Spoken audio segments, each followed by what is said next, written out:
I flew across the country for my dad's retirement party, but they didn't let me in because it was family only. I didn't make a scene.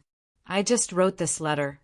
3 days later, I woke up to 53 missed calls.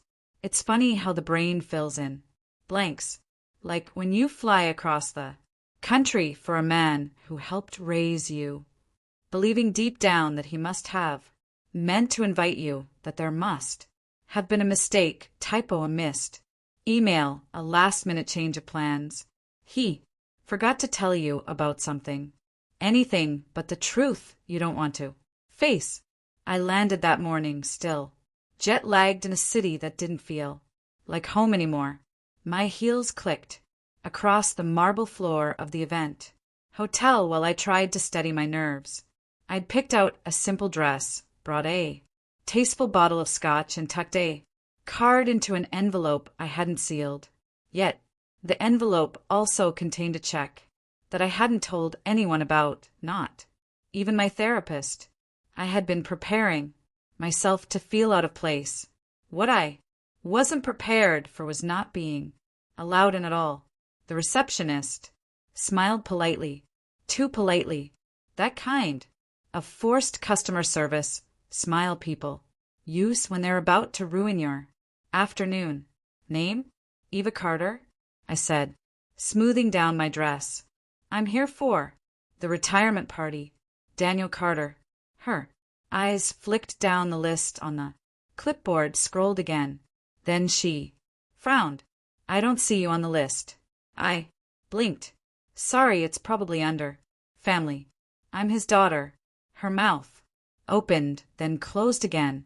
Right, of course. Just a moment. She tapped her headset and mumbled something I couldn't hear.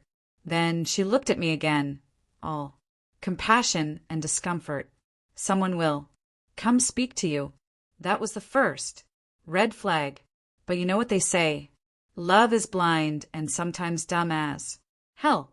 So I stood there awkward and smiling while guests breezed past me in designer suits and cocktail dresses. A woman in a glittery gown walked by, holding a balloon bouquet that said, Bon Voyage. I stood there holding my scotch and my envelope like a kid who'd showed up to the wrong birthday party. Then a hotel staff member appeared and asked me to follow him. I thought I was being taken inside. Instead, I was led to a private hallway behind the ballroom where my father, my brother Rob, and his wife, well, the wife, not my stepmother, let's not get carried away, were waiting. My father's arms were crossed. Rob looked like he had just sucked a lemon, and the wife was pretending to check her phone, like maybe she could text her way out of being complicit. I laughed because of course I did. What else are you supposed to do when your own family gives you the we need to talk face like you're the one who's ruined everything? Oh, hi, I said. Is this the VIP entrance or Eddie? Dad didn't even crack a smile. Ava, this is a private event. It's for family. I stared at him. You know I'm your daughter, right? Unless there's been some Maury-level reveal I missed. Rob rolled his eyes. Don't make a scene. I looked down at the gift bag in my hand, the neat little card sticking out of the envelope, and then back up at the people who were supposed to love me. You invited the Hendersons, I said. They live 2 doors down and once tried to sue us over a tree route. It's about chosen family, Dad said quietly. There was the phrase that launches 1,000 therapy bills. I flew across the country, I said, still hoping, idiotically, that someone would stop. That someone would say, Ava, this is a misunderstanding. Come in, have some shrimp cocktail. But they didn't. You made your choices, Dad said. We wanted tonight to be peaceful. Peaceful as an Eva free. Rob looked smug. His wife offered me a half-apology smile like, sorry you weren't cool enough to make the cut. And that was it. I stood there, in heels that were starting to pinch, and said nothing. Because what do you say to a father who uninvites you from his life, but still thinks he deserves your respect? I could have shouted. I could have demanded a reason. I could have flung the gift bag at Rob's face just to see if his man bun cushioned the blow. But I didn't. I walked out without looking back, past the lobby, past the bartender setting up champagne flutes. I passed the cardboard cutout of my dad, holding a fishing rod next to the sign that said the adventure begins. And I found a cafe down the street where I could sit without anyone expecting me to smile. Calls you selfish and tells everyone you're dead to it. My dad was the CEO of Emotional Vending Incorporated. When I was a kid, he used to call me his little star. Usually when I won something. Spelling bee, piano recital, perfect attendance, he'd brag about me at barbecues, slap me on the back like I was a miniature stock portfolio, performing well. But when I got sick in ninth grade and missed 2 weeks of school, suddenly I was too dramatic. He told people I had a flair for exaggeration. I was literally in the hospital with a fever of 103, and he joked that I just wanted attention. Funny thing is, he wasn't wrong. I did want attention. I just didn't think I had to earn it by nearly dying. Then there was Rob. Rob, the chosen one. Messiah, the human golden retriever. He could wreck the car and Dad would say, "He's young. He'll learn." I got a parking ticket once, won, and Dad called me irresponsible and asked if I even understood how money worked. Of course, that didn't stop him from asking me for money when things got tight. Yeah, let's talk about that, shall we? Fast forward to adulthood.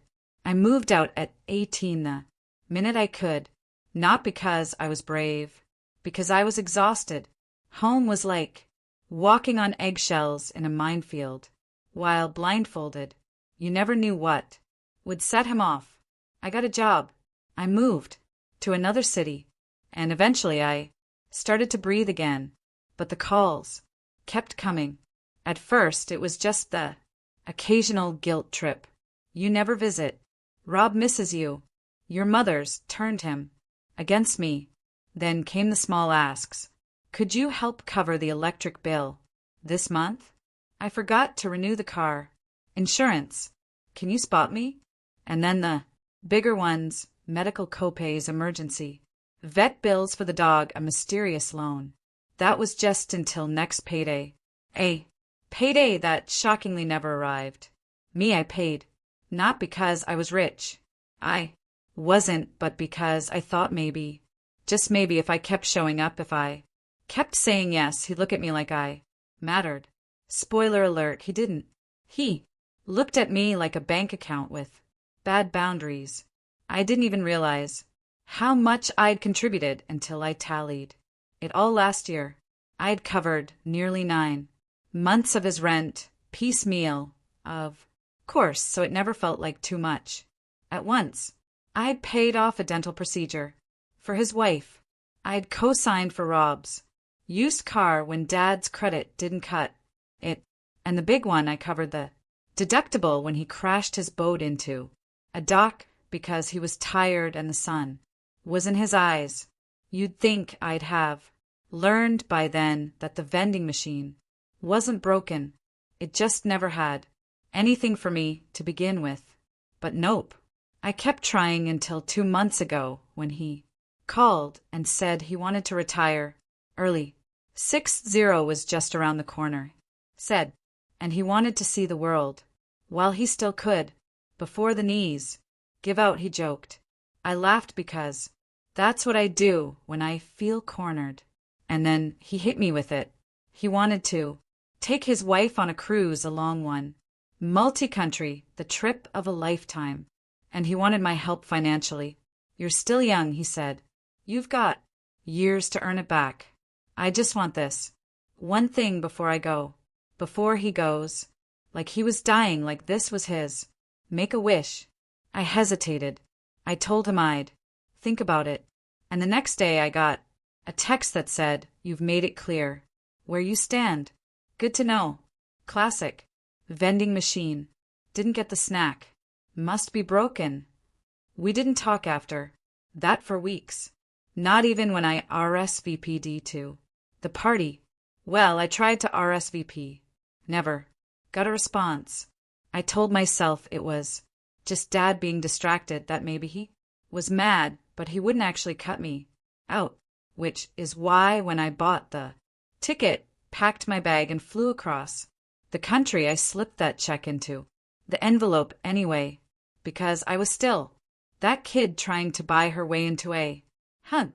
But that hallway scene, that moment, when he looked me dead in the eyes and said, "This is family only," it finally broke something in me, not like a plate shattering, more like a slow, quiet crack that had been there for years, finally splitting all the way through. So yeah, I voided the check, but not out of revenge, out of relief, because for the first time in my life I saw it clearly. I wasn't walking away from love. I was walking away from a performance, one I'd been cast in, without my consent, and I was done auditioning.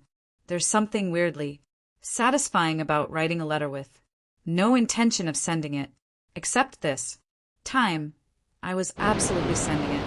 I wrote it in a cafe that smelled like burnt espresso and regret, scribbling onto hotel stationery I had yanked out of my purse, the kind they give you in the welcome folder with your room key. Like, here's a robe and a pen.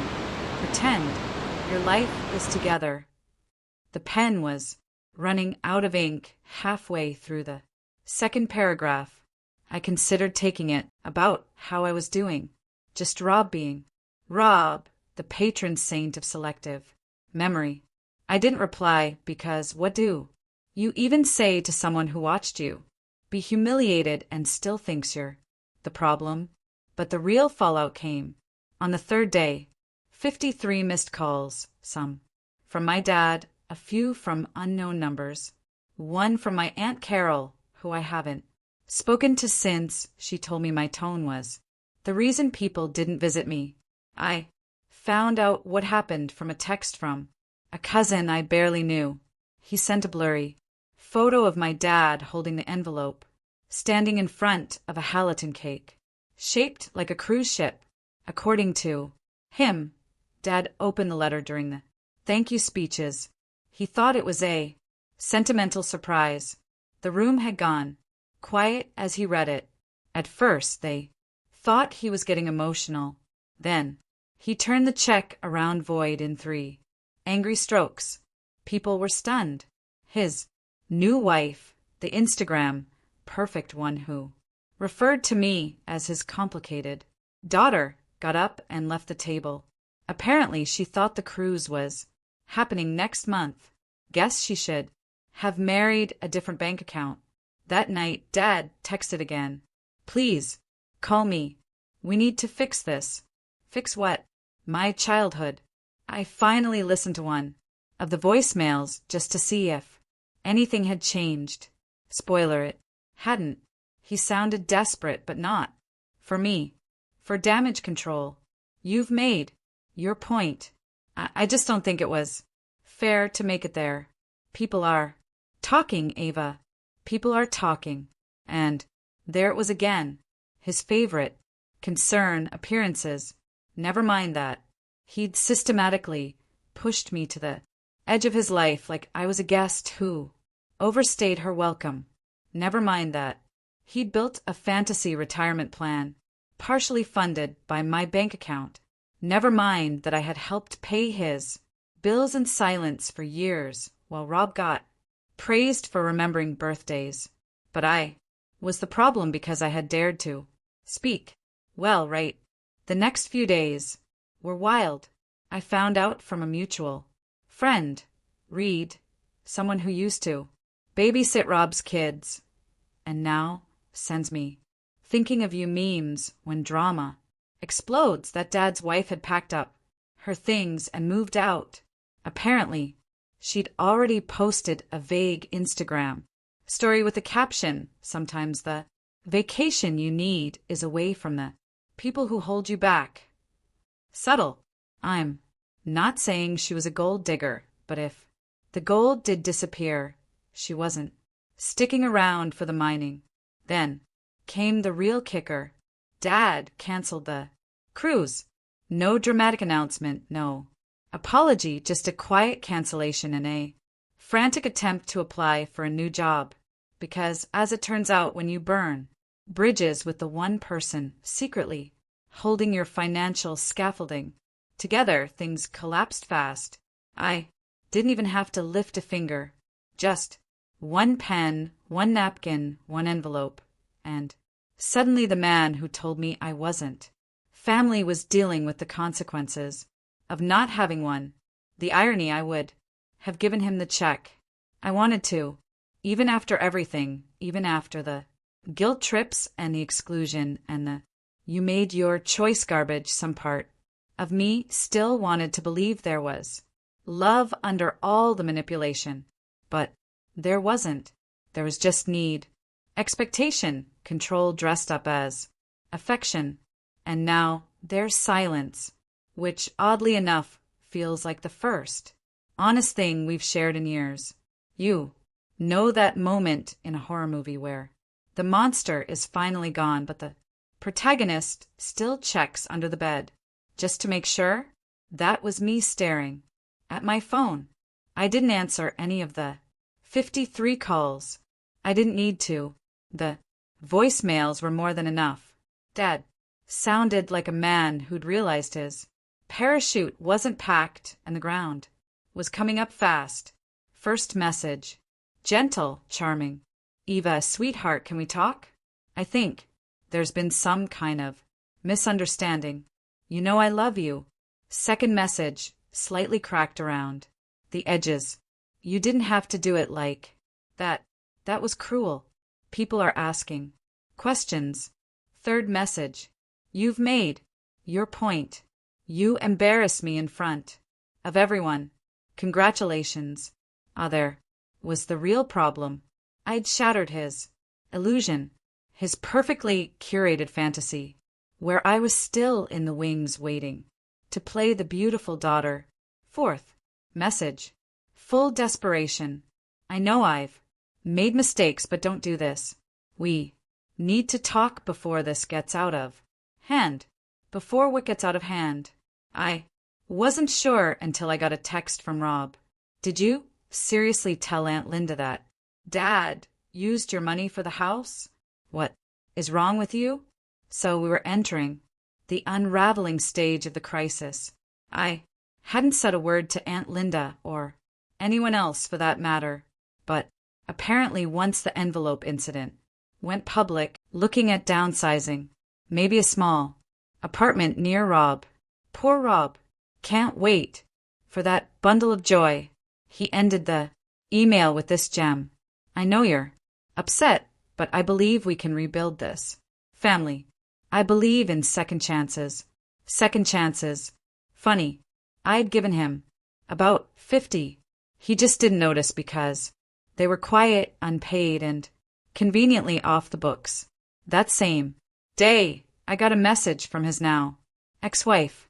Short, brutal. Hope the check was worth it. He was never going to take me anywhere. Guess she found out that retiring to travel was just code for hope. My daughter bails me out again. She left him a week after the envelope incident, packed her bags, moved in with a cousin, and changed her last name back within the month. I only know this because a friend of hers followed me on Instagram and sent me a very satisfying photo. Him at a rental agency filling out forms alone. I didn't respond to her, either because the truth is I didn't need to. I had already said everything. In the letter, not just the literal words, but the act itself, the message, that I wasn't coming back, that I was done pouring myself into a well that never held water. And slowly the call stopped. The text slowed down. The family drama moved on without me. 4 Once, Rob unfollowed me on social media. Dad went back to work part-time as a consultant, then full-time when the money ran out. No more retirement, no cruise, no tropical Instagram posts with cute captions like living our best life. Instead, silence and peace. I thought I'd feel guilty. I really did. But instead, I felt free, like I'd finally closed the book on a story that never had a proper ending, one I kept rereading, hoping the characters would suddenly change, the dialogue would improve, the plot would make sense. But sometimes the only satisfying ending is walking away from the book entirely. Now I'm building something different. My own life, my own peace. No more surprise emergencies. No more guilt-laced favors. No more family-only events where I'm the ghost in the corner holding a gift no one wants. Just me. And that, my friend, is more than enough. Final scene. I sat on my balcony sipping coffee, watching the sky turn orange over the skyline. My phone buzzed once. Just once. Dad's name. One last try. I let it ring. Then I did the most satisfying thing I've done in years. I deleted his contact, blocked the number, and leaned back in my chair, smiling into the wind like someone who had finally stopped knocking on a locked door. So was I wrong? Was I cruel for sending that letter? For voiding the check? For refusing to play the beautiful daughter one last time? Or was that the only way to finally break free from a lifetime of emotional debt? I'm not saying I handled it perfectly, but I did what I had to do to protect my sanity. What would you have done? Would you have sent the check anyway? Confronted him in the ballroom, walked away in silence? Let me know in the comments. I really want to hear your take on it. And if you want more stories with twists, drama, and quiet revenge, don't forget to hit that subscribe button.